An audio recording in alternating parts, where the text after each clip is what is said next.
Il a été humilié jusqu'à ce que le ciel intervienne. Voyons voir si tu crois tellement en ton Dieu. Alors prouve-le. Coupe tout ce champ en 5 minutes. C'est ce que le contremaître lança à haute voix devant tous les ouvriers rassemblés. Son ton était plein de mépris, ses yeux brillaient d'orgueil. Il voulait ridiculiser ce jeune coupeur de canne à sucre qui, depuis le premier jour, ne cachait pas sa foi. Parlant souvent de l'amour et de la puissance de Dieu, le jeune homme resta immobile quelques secondes. Il baissa la tête et murmura « C'est impossible ». Un éclat de rire cruel retentit aussitôt. « Impossible, alors demande à ton Dieu de faire son miracle. Montre-nous s'il existe vraiment. » Autour, les autres travailleurs se taisaient. Certains souriaient, d'autres pensèrent déjà « Le pauvre, il va se couvrir de honte ». Mais lui, sans se défendre, serra sa machette contre sa poitrine, ferma les yeux et pria en silence. « Seigneur, toi qui connais mes limites, donne-moi la force que je n'ai pas, donne-moi le courage que je n'ai plus et fais ce que je ne peux pas faire. » Puis il leva sa machette.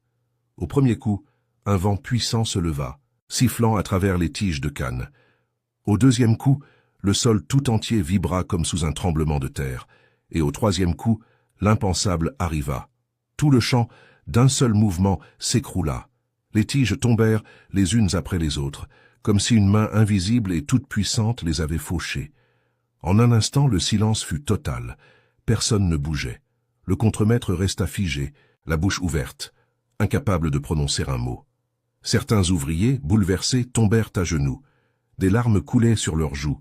Ils savaient qu'ils venaient d'assister à quelque chose qui dépassait toute logique humaine. Alors, le jeune coupeur de canne releva doucement la tête et dit d'une voix calme mais remplie d'assurance « Voici le Dieu de l'impossible, celui qui agit quand tout le monde doute, celui qui répond quand personne d'autre ne le peut, celui qui ne m'a jamais abandonné, même quand vous vous êtes tous moqués de moi. » Moralité. Si ce n'était qu'une simple histoire drôle, tu la partagerais sans réfléchir. Mais ici, c'est une leçon de foi. Alors ose la partager. Dieu a dit « Si tu as honte de moi devant les hommes, moi aussi j'aurai honte de toi devant mon Père. » Écris Amen dans les commentaires si toi aussi tu crois au Dieu de l'impossible et abonne-toi pour ne pas manquer ces récits qui donnent des frissons et rappellent que Dieu agit encore aujourd'hui.